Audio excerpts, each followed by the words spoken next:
नमस्कार। आज हम पढ़ रहे हैं मुंशी प्रेमचंद्र जी की कहानी नैराश्य। बाज आदमी अपनी स्त्री से इसलिए नाराज रहते हैं कि उसके लड़कियां ही क्यों होती हैं, लड़के क्यों नहीं होते। जानते हैं कि इनमें स्त्री का दोष नहीं है, या है तो उतना ही जितना मेरा। फिर भी जब देखिए स्त्री से रूठे रहते हैं, उसे अभागिनी कहते हैं और सदैव उसका दिल दुखाया करते हैं। निरुपमा उन्हीं अभागिनी स्त्रियों में थी और घमंडी लाल त्रिपाठी उन्हीं अत्याचारी पुरुषों में। निरुपमा के 3 बेटियां लगातार हुई थी और वह सारे घर की निगाहों से गिर गई थी। सास ससुर की अप्रसन्नता की तो उसे विशेष चिंता नहीं थी। वे पुराने जमाने के लोग थे, जब लड़कियां गर्दन का बोझ और पूर्व जन्मों का पाप समझ जाती है। हाँ, उसे दुख अपने पति देव की अप्रसन्नता था, जो पढ़े लिखे आदमी होकर भी उसे जली कटी सुनाते रहते थे। प्यार करना तो दूर रहा, निरुपमा से सीधे मुंह बात ना करते। कई कई दिनों तक घर ही में न आते, और आते भी तो कुछ इस तरह खिंचे तने हुए रहते कि निरुपमा थर थर कांपती रहती थी, कहीं गरज ना उठे। घर में धन का अभाव न था, पर निरुपमा को कभी यह साहस न होता था कि किसी सामान्य वस्तु की इच्छा भी प्रकट कर सके। वह समझती थी, मैं यथार्थ में अभागिन हूँ, नहीं तो क्या भगवान मेरी कोख में लड़कियां ही रचते। पति की एक मृदु मुस्कान के लिए, एक मीठी बात के लिए उसका हृदय तड़प कर रह जाता था। यहाँ तक कि वह अपनी लड़कियों को प्यार करते हुए सकुचाती थी कि लोग कहेंगे, पीतल की नथ पर इतना गुमान करती है। जब त्रिपाठी के घर में आने का समय होता तो किसी न किसी बहाने से वह लड़कियों को उनकी आंखों से दूर कर देती थी। सबसे बड़ी विपत्ति यह थी कि त्रिपाठी ने धमकी दी थी कि अब की कन्या हुई तो घर छोड़कर निकल जाऊंगा, इस नरक में क्षण भर भी ना ठहरूंगा। निरुपमा को वह चिंता और भी खाई जाती थी। वह मंगल का व्रत रखती थी, रविवार, निर्जला एकादशी और न जाने कितने व्रत करती थी। स्नान पूजा तो नित्य का नियम था, पर किसी अनुष्ठान से मनोकामना न पूरी होती थी। नित्य अवहेलना, तिरस्कार, उपेक्षा, अपमान सहते सहते उसका चित्त संसार से विरक्त हो जाता था। जहाँ कान एक मीठी बात के लिए, आंखें एक प्रेम दृष्टि के लिए, हृदय एक आलिंगन के लिए तरस कर रह जाए, घर में अपनी कोई बात न पूछे, वहाँ जीवन से क्यों न अरुचि हो जाए। एक दिन घोर निराशा की दशा में उसने अपनी बड़ी भावस को एक पत्र लिखा। एक एक अक्षर से असह्य वेदना टपक रही थी। भावस ने उत्तर दिया, तुम्हारे भैया जल्द तुम्हें विदा कराने जाएंगे। यहाँ आजकल एक सच्चे महात्मा आए हुए हैं, जिनका आशीर्वाद कभी निष्फल नहीं जाता। यहाँ कई संतानहीन स्त्रियां उनके आशीर्वाद से पुत्रवती हो गई। पूर्ण आशा है कि तुम्हें भी उनका आशीर्वाद कल्याणकारी होगा। निरुपमा ने यह पत्र पति को दिखाया। त्रिपाठी जी उदासीन भाव से बोले, सृष्टि रचना महात्माओं के हाथ का काम नहीं, ईश्वर का काम है। निरुपमा, हाँ, लेकिन महात्माओं में भी तो कुछ सिद्धि होती है। घमंडी लाल, हाँ होती है, पर ऐसे महात्माओं के दर्शन दुर्लभ हैं। निरुपमा, मैं तो इस महात्मा के दर्शन करूंगी। घमंडी लाल, चली जाना। निरुपमा, जब बांसिनों के लड़के हुए तो मैं क्या उनसे भी कहीं गुजरी हूँ। घमंडी लाल, कह तो दिया भाई चली जाना, यह करके भी देख लो। मुझे तो ऐसा मालूम होता है पुत्र का मुख देखना हमारे भाग्य में है ही नहीं।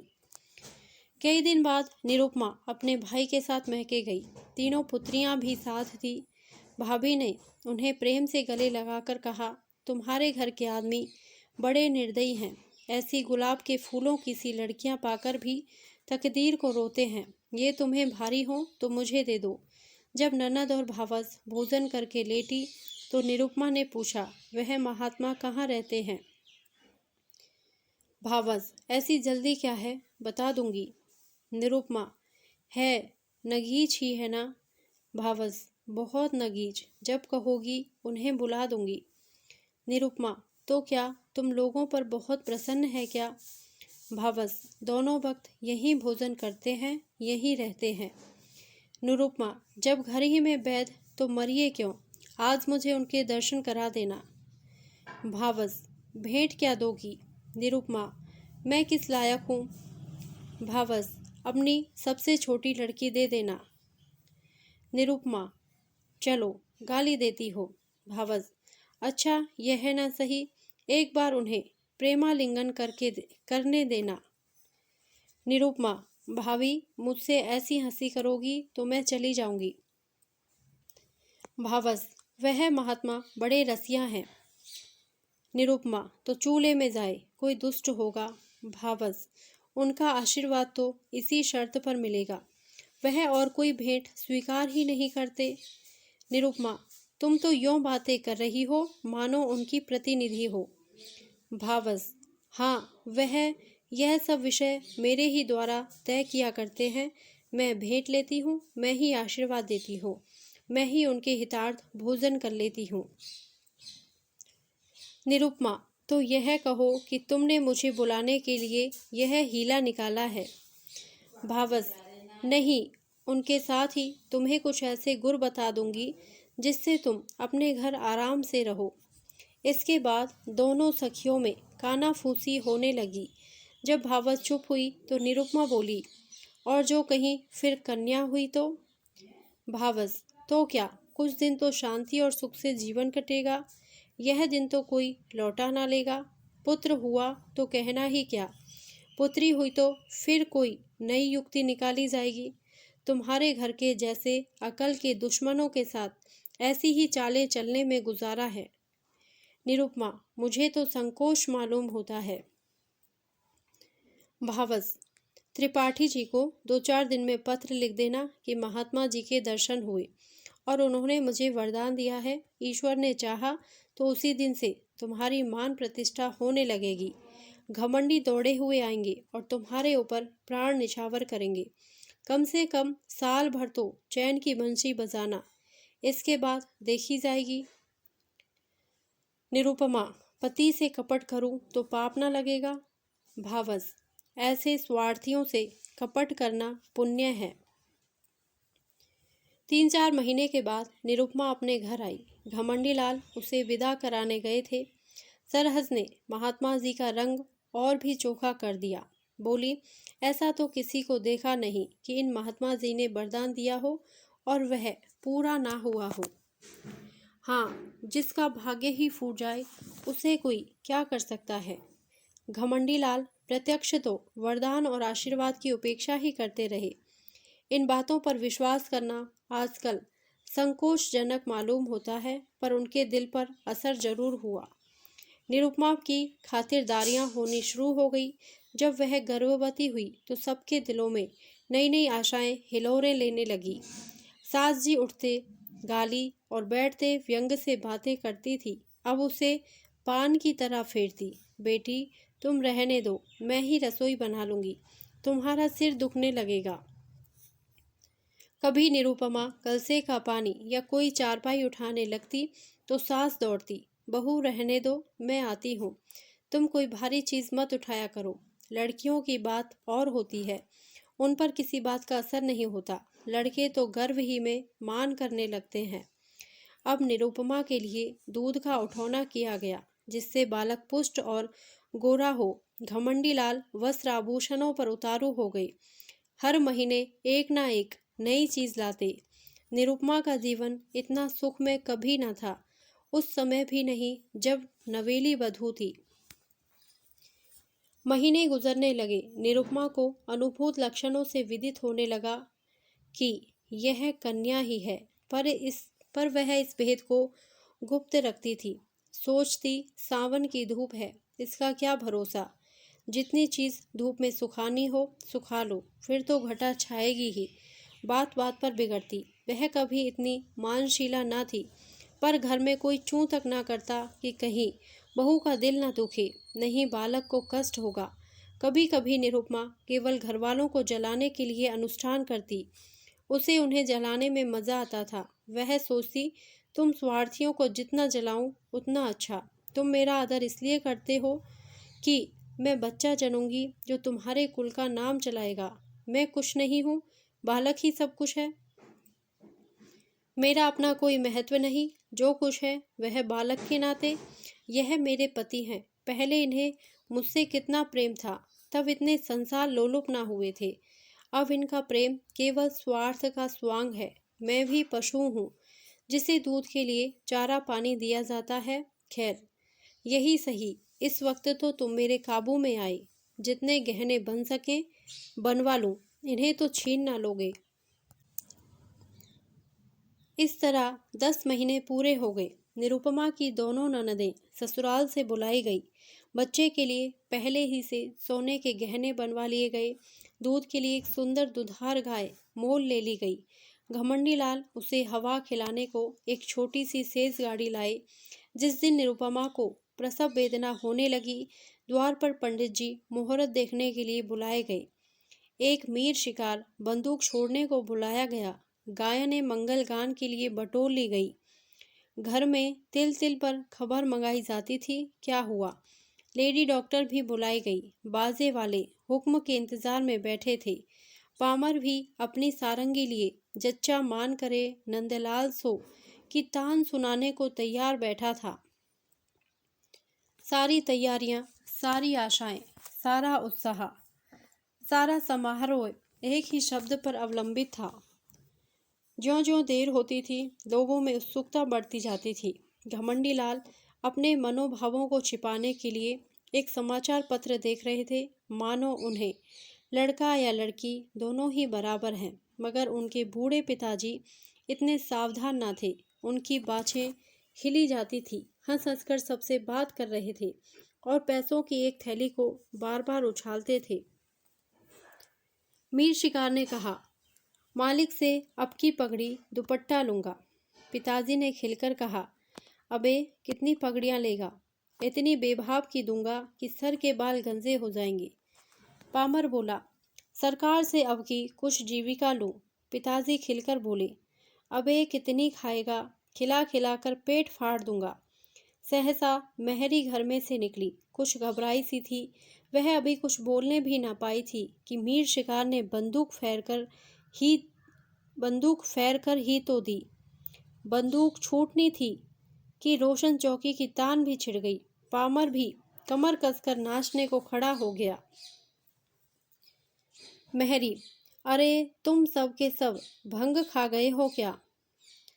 मीर शिकार, क्या हुआ क्या? मेहरी, हुआ क्या? लड़की ही तो फिर हुई है। पिताजी, लड़की हुई है?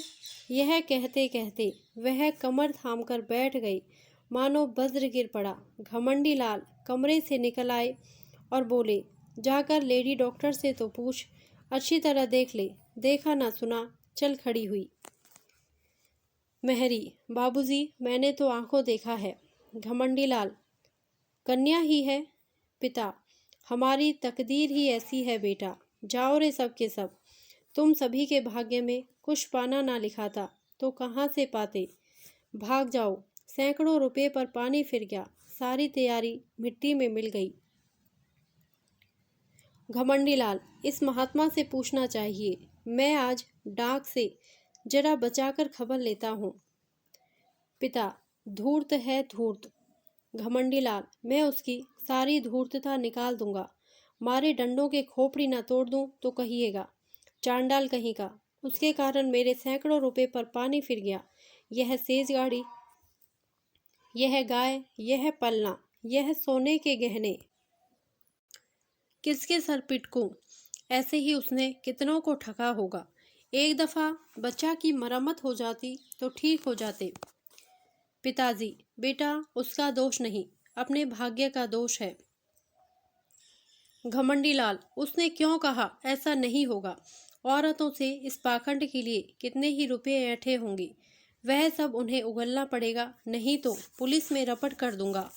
कानून में पाखंड का भी तो दंड है। मैं पहले ही चौंका था कि हो ना हो पाखंडी है, लेकिन मेरी सरहद ने धोखा दिया। नहीं तो मैं ऐसे पाजियों के पंजे में कब आने वाला था। एक ही सुअर है। पिताजी, बेटा सब्र करो, ईश्वर को जो कुछ मंजूर था वह हुआ। लड़का लड़की दोनों ही ईश्वर की देन है। जहाँ 3 है वहाँ एक और सही। पिता और पुत्र में तो यह बातें होती रही। पामर, मीर शिकार आदि ने अपने अपने डंडे संभाले और अपनी राह चले। घर में मातम सा छा गया। लेडी डॉक्टर भी विदा कर दी गई। सौर में जच्चा और दाई के सिवा कोई ना रहा। वृद्धा माता तो इतनी हताश हुई कि उसी वक्त अटवास खटवास लेकर पड़ रही। जब बच्चे की विरह वरही हो गई तो घमंडी लाल स्त्री के पास गए और सरोष बाप से बोले, फिर लड़की हो गई। निरुपमा, क्या करूं, मेरा क्या बस। घमंडी लाल, उस पापी धूर्त ने बड़ा चकमा दिया। निरुपमा, अब क्या कहूँ, मेरे भाग्य ही में ना होगा। नहीं तो वहाँ कितनी ही औरतें बाबा जी को रात दिन घेरे रहती थी। वह किसी से कुछ लेते तो कहती कि धूर्त है, कसम ले लो जो मैंने एक कौड़ी भी उन्हें दी हो। घमंडी लाल, उसने लिया या ना लिया, यहाँ तो दिवाला निकल गया। मालूम हो गया तकदीर में पुत्र नहीं लिखा है। कुल का नाम डूबना ही है। तो क्या आज डूबा, क्या 10 साल बाद डूबा। अब कहीं चला जाऊंगा। गृहस्थी में कौन सा सुख रखा है। बहुत देर तक खड़े खड़े अपने भाग्य को रोते रहे। फिर निरुपमा ने सिर तक ना उठाया। निरुपमा के सिर फिर वही आपत्ति आ पड़ी। फिर वही ताने, वही अपमान, वही अनादर, वही छीछालेदर। किसी को चिंता ना रहती कि खाती पीती है या नहीं, अच्छी है या बीमार है, दुखी है या सुखी। घमंडी लाल यद्यपि कहीं ना गए, पर निरुपमा को यह धमकी प्राय नित्य ही मिलती रहती थी। कई महीने यूं ही गुजर गए तो निरुपमा ने फिर भावस को लिखा कि तुमने और भी मुझे विपत्ति में डाल दिया। इससे तो पहले ही भली थी। अब तो कोई बात भी नहीं पूछता कि मरती है या जीती है। अगर यही दशा रही तो स्वामी जी चाहे संन्यास लें या ना लें, लेकिन मैं संसार को अवश्य त्याग दूंगी। भाभी यह पत्र पाकर परिस्थिति समझ गई। अब कि उसने निरुपमा को बुलाया नहीं, जानती थी कि लोग विदा ही ना करेंगे। पति को लेकर स्वयं आ पहुंची। उसका नाम सुकेशी था। बड़ी मिलनसार, चतुर, विनोदशील स्त्री थी। आते ही आते निरुपमा की गोद में कन्या देखी तो बोली, अरे यह क्या सास, भाग्य है और क्या। सुकेशी, भाग्य कैसा, इसने महात्मा जी की बातें भुला दी होंगी। ऐसा तो हो ही नहीं सकता। वह मुंह से जो कुछ कह दे वह ना हो। क्यों जी, तुमने मंगल का व्रत रखा। निरुपमा, बराबर एक व्रत भी ना छोड़ा। सुकेशी, 5 ब्राह्मणों को मंगल के दिन भोजन कराती रही। निरुपमा, यह तो उन्होंने नहीं कहा था। सुकेशी, तुम्हारा सिर मुझे तो खूब याद है। मेरे सामने उन्होंने बहुत जोर देकर कहा था। तुमने सोचा होगा ब्राह्मणों को भोजन कराने से क्या होता है। यह ना समझा कि कोई अनुष्ठान सफल नहीं होता जब तक विधिवत उसका पालन ना किया जाए। सास, इसने कभी इसकी चर्चा ही नहीं की। नहीं तो 5 क्या 10 ब्राह्मणों को जिमा देती। तुम्हारे धर्म से कुछ कमी नहीं है। सुकेशी, कुछ नहीं, भूल हो गई और क्या। रानी, बेटे का मुंह यूं देखना नसीब नहीं होता। बड़े बड़े जब तब करने पड़ते हैं। तुम मंगल के एक व्रत ही से घबरा गई। सास, अभागिनी है और क्या। घमंडी लाल, ऐसी कौन सी बड़ी बातें थी जो याद न रही। वह खुद हम लोगों को जलाना चाहती है। सास, वही तो कहूँ कि महात्मा की बात कैसे निष्फल हुई। यहाँ 7 वर्षों तक तुलसी माई को दिया चढ़ाया, जब जाके बच्चे का जन्म हुआ। घमंडी लाल, इन्होंने समझा था दाल भात का कौर है। सुकेशी, खैर अब जो हुआ सो हुआ। कल मंगल है, फिर व्रत रखो और अब की 7 ब्राह्मणों को जिमाओ। देखे कैसे महात्मा जी की बात नहीं पूरी होती। घमंडी लाल, व्यर्थ है, इनके लिए कुछ ना होगा। सुकेशी, बाबूजी आप विद्वान समझदार होगा, इतना दिल छोटा करते हैं। अभी आपकी उम्र ही क्या है। कितने पुत्र लीजिएगा, ना को दम ना हो जाए तो कहिएगा। सास, बेटी दूध पूत से भी किसी का मन भरा है। सुकेशी, ईश्वर ने चाहा तो आप लोगों का मन भर जाएगा, मेरा तो भर गया। घमंडी लाल, सुनती हो महारानी, अब की कोई गोलमाल मत करना, अपनी भाभी से सब ब्यौरा अच्छी तरह पूछ लेना। सुकेशी, आप निश्चिंत रहे, मैं याद करा दूंगी। क्या भोजन करना होगा, कैसे रहना होगा, कैसे स्नान करना होगा, यह सब लिखा दूंगी। और अम्मा जी, आज के 18 मास बाद आपसे कोई भारी इनाम लूंगी। सुकेशी 1 सप्ताह यहाँ रही और निरुपमा को खूब लिखा पढ़ाकर चली गई। निरुपमा का इकबाल फिर चमका। घमंडी लाल अब के इतने आश्वासित हुए कि भविष्य ने भूत को भुला दिया। निरुपमा फिर बांदी से रानी हुई। सास फिर उसे पान की भांति फेरने लगी। लोग उसका मुंह जोड़ने लगे। दिन गुजरने लगे। निरुपमा कभी कहती, अम्मा जी, आज मैंने स्वप्न देखा कि एक वृद्धा स्त्री ने आकर मुझे पुकारा और एक नारियल देकर बोली, यह तुम्हें दिए जाती हूँ। कभी कहती, अम्मा जी, अब की न जाने क्यों मेरे दिल में बड़ी बड़ी उमंगें पैदा हो रही हैं। जी चाहता है खूब गाना सुनूं, नदी में खूब स्नान करूं, हरदम नशा सा छाया रहता है। सास सुनकर मुस्कुराती और कहती, बहू, ये शुभ लक्षण है। निरुपमा चुपके चुपके माजून मंगाकर खाती और अपने असल नेत्रों से ताकती हुई घमंडी लाल से पूछती, मेरी आंखें लाल हैं क्या? घमंडी लाल खुश होकर कहते, मालूम होता है नशा चढ़ा हुआ है, ये शुभ लक्षण है। निरुपमा को सुगंधों से कभी इतना प्रेम न था। फूलों के गजरों पर अब वह जान देती थी। घमंडी लाल अब नित्य सोते समय उसे महाभारत की वीर कथाएं पढ़कर सुनाते, कभी गुरु गोविंद सिंह की कीर्ति का वर्णन करते। अभिमन्यु की कथा से निरुपमा को बड़ा प्रेम था। पिता अपने आने वाले पुत्र को वीर संस्कारों से परिपूरित कर देना चाहते थे। एक दिन निरुपमा ने पति से कहा, नाम क्या रखोगी? घमंडी लाल, यह तो तुमने खूब सोचा, मुझे तो इसका ध्यान ही न रहा। ऐसा नाम होना चाहिए जिससे शौर्य और तेज टपके। सोचो कोई नाम। दोनों प्राणी नामों की व्याख्या करने लगे। जोरावर लाल से लेकर हरिश्चंद्र तक सभी नाम गिनाए गए, पर उस असामान्य बालक के लिए कोई नाम न मिला।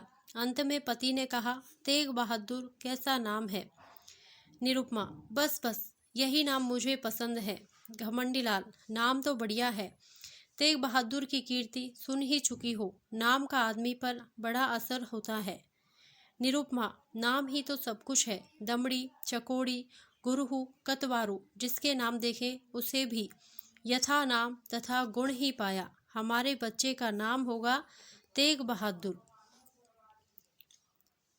प्रसव काल आ पहुंचा। निरुपमा को मालूम था कि क्या होने वाला है, लेकिन बाहर मंगलाचरण का पूरा सामान था। अब की किसी को लेश मात्र भी संदेह न था। नाच गाने का प्रबंध भी किया गया था। एक शामियाना खड़ा किया गया था और मित्रगण उसमें बैठे खुश गप्पियां कर रहे थे। हलवाई कढ़ा से पूरियां और मिठाइयां निकाल रहा था। कई बोरे अनाज के रखे हुए थे कि शुभ समाचार पाते ही भिक्षुओं को बांटे जाएं। एक क्षण का भी विलंब ना हो, इसलिए बोरों के मुंह खोल दिए गए थे। लेकिन निरुपमा का दिल प्रतिक्षण बैठा जाता था, अब क्या होगा। 3 साल किसी तरह कौशल से कट गए और मज़े में कट गए, लेकिन अब विपत्ति सिर पर मंडरा रही है। हाय, कितनी परवशता है। निरपराध होने पर भी यह दंड। अगर भगवान की इच्छा है कि मेरे गर्भ से कोई पुत्र जन्म ना ले तो मेरा क्या दोष, लेकिन कौन सुनता है। मैं ही अभागिनी हूँ, मैं ही त्याज्य हूँ, मैं ही कलमुही हूँ, इसलिए ना कि परवश हूँ। क्या होगा, अभी एक क्षण में यह सारा आनंदोत्सव शोक में डूब जाएगा। मुझ पर बौछारें पड़ने लगेंगी, भीतर से बाहर तक मुझी को कोसेंगे। सास ससुर का भय नहीं, लेकिन स्वामी जी शायद फिर मेरा मुंह ना देखें, शायद निराश होकर घर भर त्याग दें। चारों तरफ अमंगल ही अमंगल है। मैं अपने घर की, अपनी संतान की दुर्दशा देखने के लिए क्यों जीवित हूँ। कौशल बहुत हो चुका, अब उससे कोई आशा नहीं। मेरे दिल में कैसे कैसे अरमान थे। अपनी प्यारी बच्चियों का लालन पालन करती, उन्हें ब्याहती, उनके बच्चों को देखकर सुखी होती, पर आहा, यह सब अरमान खाक में मिले जाते हैं। भगवान, तुम ही अब इनके पिता हो, तुम ही इनके रक्षक हो, मैं तो अब जाती हूँ। लेडी डॉक्टर ने कहा। वेल, फिर लड़की है। भीतर बाहर कोहराम मच गया, पिट्टस पड़ गई। घमंडी लाल ने कहा, जहन्नुम में जाए ऐसी जिंदगी, मौत भी नहीं आ जाती। उनके पिता भी बोले, अभागिनी है, वज्र अभागिनी। भिक्षुओं ने कहा, रो अपने तकदीर को, हम कोई दूसरा द्वार देखते हैं। अभी यह शोकोद्गार न होने पाया था कि लेडी डॉक्टर ने कहा, माँ का हाल अच्छा नहीं है, वह अब नहीं बच सकती, उसका दिल बंद हो गया है। धन्यवाद। यदि आपको यह कहानी अच्छी लगी हो तो प्लीज़ मेरे वीडियो को लाइक करें, शेयर करें और मेरे चैनल को सब्सक्राइब करें। Thank you.